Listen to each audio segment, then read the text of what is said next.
3 points in the bag. Oh, yes, that's 3 points in the bag. Hello, everyone. I'm Simon Preston, and welcome back to Reggae Boys Commentary. I'm Simon Preston, and this is the match review for Jamaica against Cuba in the CONCACAF Women's Under-20 Championship in the Dominican Republic.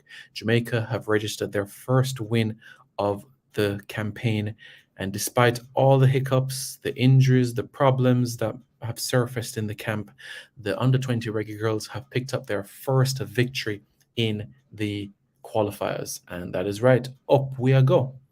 Costa Rica is where we want to go for the CONCACAF, for the FIFA Under-20 World Cup. Andre Tafari James says, great work, girls. Yep, brilliant. Absolutely brilliant. So 3-0 for Jamaica to pick up their first win of the qualifiers. Let's recap some of the stats from the game. Cameron Simmons, she scored 2 goals for the Reggae Girls in the 34th and the 49th minutes, and Christina Salmon scored late on for Jamaica in the 81st minute. Jamaica, look at the number of shots that Jamaica had. 35 shots. 35 shots, 12 of them on target. Just let that sink in. Just let that sink in. 35 shots. Not 1, not 2, not 3, not 4. 35 shots. 35 shots. 35 shots. Just let that sink in right there. And honestly, it could have been 6 because there were opportunities in this game where personally Cameron Simmons rather, should have gotten her hat-trick, and Christina Salmon could have gotten a brace. Mia Mitchell had a couple of dead ball opportunities.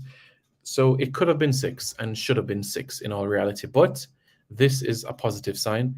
And as you know, Cuba, Haiti got the better of Cuba by 2-1. So we recorded a 3-goal margin of victory, while the Haitians, they only had a 1-goal margin victory. So that is good. Big up Chile. Hope you're doing well. So a 3-0 victory for the Reggae Girls. And this is a crucial win as we progress forward within the competition. Just a reminder that later this evening at 6 o'clock, Guatemala will face Haiti. So Guatemala, who defeated the Reggae Girls 1-0 in the opening encounter, will face Haiti at 6 o'clock. So that is something for us to bear in mind, and we'll see how everything goes where that is concerned. But what I'm going to do right now is bring up the groups for you guys quite briefly, so you guys can see how things stands at the moment. So as it stands right now, Jamaica is at the top of the table. But as you know, there's going to be a team picking up points, or teams picking up points in the Haiti-Guatemala clash. I expect the Haitians to get a better of Guatemala. So I expect Haiti to go to the top of the table and move to 6 points. Jamaica will be in second position, and Guatemala third, and Cuba fourth. And we head into the last set of fixtures in March. Well, on Wednesday, on Ash Wednesday, where Jamaica takes on Haiti at 5 o'clock or 6 o'clock, 5 o'clock Jamaica time, or 6 o'clock Jamaica time, and Guatemala against Cuba. So that's something for us to bear in mind as the time progresses. So yeah, interesting times ahead, wouldn't you guys say? So something for us to pay attention to and see how things pan out as the competition continues. The Jamaica versus Haiti game is a game that will more than likely determine group honors. You know, that's something that we can be completely certain about. So we'll see. We'll see how things progress, shall we? We shall see how the tournament progresses. But yeah, 5 o'clock, 6 o'clock on Wednesday, we'll see how everything is aligned. But as it stands, Jamaica is at the top of the group. And some might be saying, okay, if Jamaica finishes at the top of the group, right? If Jamaica finishes at the top of Group H, who will we play?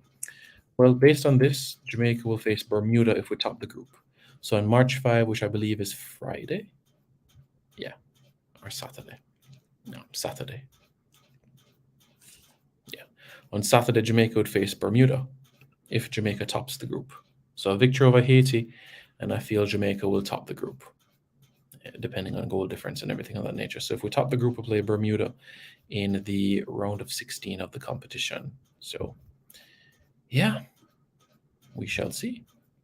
We shall see how things progress. But it's a positive result. And it's very important as we go on in the competition. I couldn't watch the match, so it was a good game, to be honest. So what the steps to qualify? Well, as it's a top three from each group that will advance to the round of 16. So once Jamaica doesn't lose to Haiti, and Cuba beats Guatemala by a big margin, Jamaica should surely be on their way to the round of 16 of the competition. But we want to top the group, right? We still have a chance to top the group or finish second. So let us go and beat Haiti. That's something that needs to be done. When teams get out of the group stage, the top three teams from each group. The top three teams from each group will advance to the round of 16 of the competition. So we will see how things progress where that is concerned. So yeah, this is what the latter stages will look like. And Jamaica is in Group H, as we know. So if we're top Group H, then we'll face Bermuda. We'll have to wait and see to see the scenarios of if we finish second, then who do we play, and so on and so forth, and look at the permutations of everything involved in that matter. What was the team that Jamaica used for this game? What was the starting 11 that we used? Because as you know, no Peyton McNamara. We know that in the camp there were some concerns prior to kickoff with a couple of sicknesses, illnesses, undercooked food. However, the girls did their best, and despite everything that was against them, they conquered. So big ups to Tashana Vincent, big ups to Xavier Gilbert, big ups to Spider-Man for ensuring that the girls stayed calm, level-headed, focused, despite all the challenges that were thrown their way for this encounter. So this was the team that started for the Jamaicans. We know we had Brooks in net. Captain for the game was Malia Atkins, Zoe Vidor at the back with her, Andreen Smith at left back, Shinya Harris at right back, Mia Mitchell, the player that I told you and spoke so much about on this channel. She started in midfield and has to start every game for Jamaica. For me, she's an individual that has to start every single game.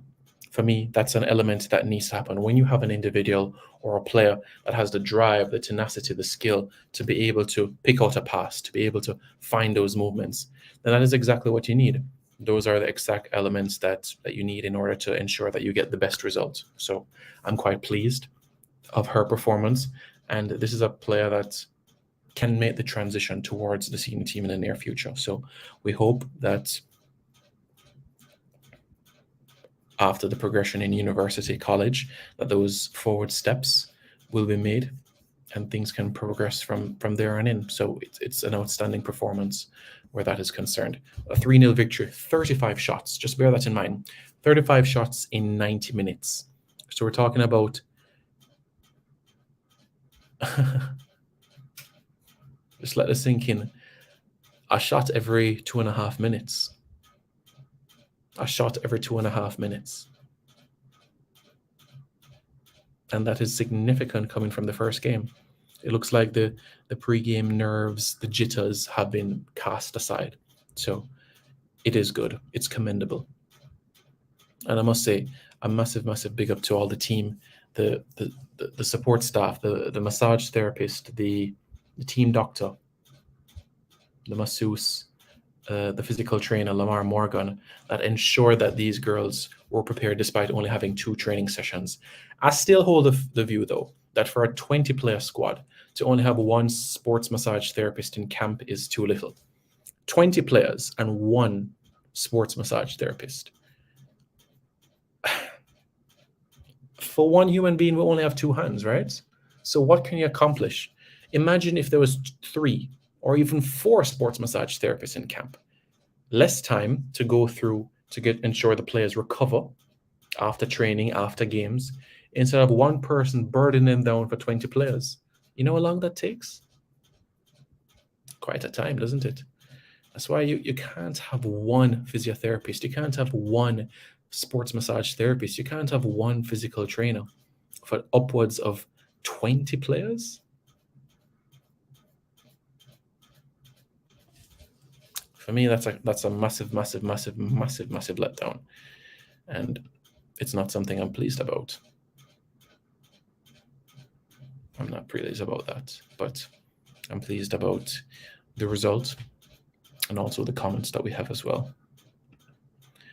Simon, we need to do better with the passes. Yes, the passes are an area of concern. I do think there was an improvement compared to the game on Saturday against Guatemala, but there's still room for improvement. The final ball, the decision making in the final third, and also our choices in terms of the shots that we make. There are elements where a pass would have been better. So I guess that goes under the title of decision making in the final third. Is Cuba that bad, or are we that good, Simon? Cuba is not an outstanding team, and at the same time, we're still a team that is evolving. We have a mixture of players that are in high school, that are senior players, and also in college. So I would say we are a good team, but bearing in mind we don't have a lot of time together. We only had 2 training sessions prior to the opening game, while Guatemala had more training sessions, and even Cuba did too. But Wednesday will be the test. Wednesday will be a stern test for the team. So that's something for us to bear in mind. Christopher Williams and Arlene L. Martin for president and vice president, respectively. Okay. Players need to stop being selfish and pass the ball across the goal. They'll improve on that. That's something to be improved upon, and that's an aspect that you can expect to be worked on as time progresses. So it's not something I'm concerned about. I think now is the moment where you can say, all right, it's a win, 3 points in the bag, we press on and move forward. So 3 points. And at 6 o'clock this evening, it's Haiti against Guatemala. The winner goes to the top of the group. Just a reminder and just a correction that it'll be 6 o'clock. The Jamaica versus Haiti game on Wednesday will be at 6 o'clock. So that's something that needs to do. Is this tournament for the next Olympics or World Cup? This is for the under-20 FIFA World Cup. Not the Olympics, but the under-20 FIFA World Cup. The top 3 teams will join Costa Rica, who are the host country, for the FIFA Women's Under-20 World Cup. Top 3 teams. So the 2 finalists and the 3rd place winner will qualify for the FIFA Women's Under-20 World Cup. So, Reggae Boys, Reggae Girls fans, what are your thoughts about the results and the performance? My thoughts about the performance on a scale of 1 to 10, 6.5 out of 10. Should have been 6-0, but we ended up with 3. We'll move on. I guess we saved the goals for Haiti. I guess it's imperative that the Jamaicans ensure that the goals are saved for the Haiti game. When will the male competition start? Around May, June in Honduras. So more information to come where that is concerned later within the competition. But Reggae Boys, Reggae Girls fans, your thoughts about the performance of the team and also as it relates to the result. Does Mia Mitchell deserve the armband, or does it stay where it is in defense with Malia Atkins? Peyton McNamara will be leaving camp. She got an x-ray done, and she'll be returning to Ohio State University to begin her rehab and a treatment for the competition. Was this match shown live on CONCACAF's YouTube channel? I didn't watch it, to be honest. I was watching it on Flow Sports, so I didn't check the YouTube channel. But I know persons in Europe that live in Europe said that they saw the game on the YouTube channel, but I didn't go on the YouTube channel. I watched it on Flow Sports. So for me, 6.5 out of 10 in terms of the performance. But what are your thoughts as well, Reggae Boys fans, Reggae Girls fans? What are your thoughts? And as it relates to the match against Haiti, Jamaica will face Haiti at Wednesday, 6 p.m. Jamaica time. 6 p.m. Wednesday, Jamaica time. I'll be doing a preview for the game sometime on Tuesday, but the game will be on Wednesday. Jamaica needs good leaders in football. Indeed. Can Jodie Brown play for the under? Yeah, because she's 19, but she wasn't in the squad. But I can imagine if we qualify for the under-20 FIFA World Cup, then Jodie might be in the mix. Maybe. We'll see. We'll see. We'll see what happens when time progresses. But it is Jamaica 3, Cuba 0, the final score. With top 3 teams going to the round of 16, Jamaica is basically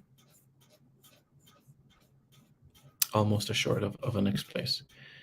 Mas Solomon says, can we bring in a replacement for Peyton? Yes, we can bring in a replacement for Peyton, but CONCACAF has to approve it after we have sent in that name. What do you think about the young goalkeeper for the future? Yeah, my personal thoughts about Brooks is that she's progressive. She's only 16, so she can play another under-20 cycle. But I have no problem if she's training around the likes of Sydney Schneider, Yaz Jameson, Rebecca Spencer. I'm not saying she should play for the senior reggae girls for now, but to involve her in a training camp to work with Clive Spider Wedderburn, I think it would be invaluable for her development as a keeper. So that's something that can be considered for the April window, just to train with the team, just be around the first team, see what it's like to travel with the team and be in the gym and being on the training field. I think it would be great. Please tell them to start prepare for May from now. Yeah, you're right. When is this World Cup? The Under-20 World Cup in the summer, June, July. Number 8, Salmon has a beautiful shot. She can shoot the ball. Yeah, she can shoot. Yeah, she can shoot the ball. I just feel, though, that left foot is a little bit underutilized. So that's an element of room for improvement where that is concerned. But, Reggae Boys, Reggae Girls fans, what are your thoughts? Let me know your thoughts in the comments below. And don't forget to subscribe to Reggae Boys Commentary.